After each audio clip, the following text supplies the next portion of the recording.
Kollywood star hero Vijay విడాకుల వివాదం మరింత ముదురుతోంది. నటితో విజయ్ వివాహేతర సంబంధం పెట్టుకున్నారని ఆరోపిస్తూ భార్య సంగీత కోర్టులో విడాకులు కోరుతూ పిటిషన్ దాఖలు చేసిన విషయం తెలిసిందే. ఆ నటి త్రిషా కృష్ణన్ అని నెటిజన్స్ అంటున్నారు. గత కొన్నేళ్లుగా విజయ్, త్రిష రిలేషన్లో ఉన్నారని వార్తలు వినిపిస్తూనే ఉన్నాయి. త్రిష సైతం విజయ్తో క్లోజ్గా ఉన్న ఫోటోలను షేర్ చేస్తూ ఆ వార్తలకు ఆజ్యం పోశారు. ఎప్పటినుంచో త్రిష రాజకీయాల్లోకి రావాలని చూస్తున్నారని, విజయ్ ప్రస్తుతం రాజకీయంగా ఎదుగుతుండటంతో ఆమె ఆయనతో సన్నిహితంగా ఉంటున్నారని కొందరు చెప్పుకొచ్చారు. కానీ వాటిని త్రిష ఖండించారు. విజయ్ కేవలం తనకు మంచి స్నేహితుడని తెలిపారు. దీంతో ఆ పుకార్లకు ఫుల్ స్టాప్ పడింది.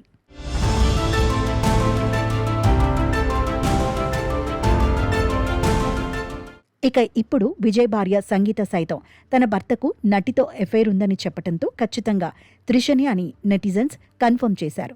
గతంలో విజయ్, త్రిష కలిసి ఉన్న ఫోటోలను వెతికి మరీ బయటకు తీస్తున్నారు.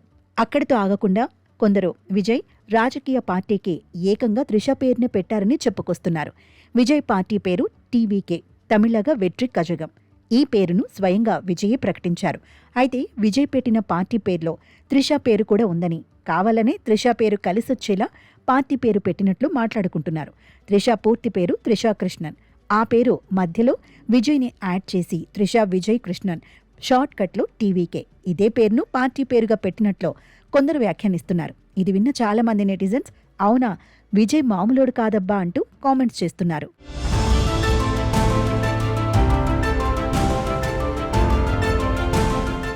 ఈ ఆరోపణలపై విజయ్ అభిమానులు తీవ్రంగా మండిపడుతున్నారు. ఇదంతా రాజకీయ ప్రత్యర్థులు ఆడుతున్న డ్రామా అని, విజయ్ ఇమేజ్ను డ్యామేజ్ చేయడానికే ఇలాంటి అసత్య ప్రచారాలు చేస్తున్నారని వారు కొట్టిపారేస్తున్నారు.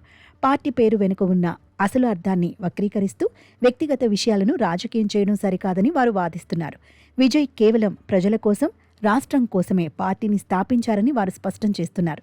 ఇంత జరుగుతున్నా విజయ్ మాత్రం ఇప్పటి వరకు తన విడాకుల అంశంపై కానీ, త్రిషతో ముడిపెడుతూ వస్తున్న వార్తలపై కానీ నోరు విప్పలేదు. ఆయన మౌనం అనేక రకాల సందేహాలకు తావిస్తోంది. త్వరలోనే ఆయన ఈ వివాదాలపై స్పందించి క్లారిటీ ఇస్తారని అభిమానులు ఆశిస్తున్నారు. మరి ఈ వివాదం మున్ముందు ఇంకెన్ని మలుపులు తిరుగుతుందో వేచి చూడాలి.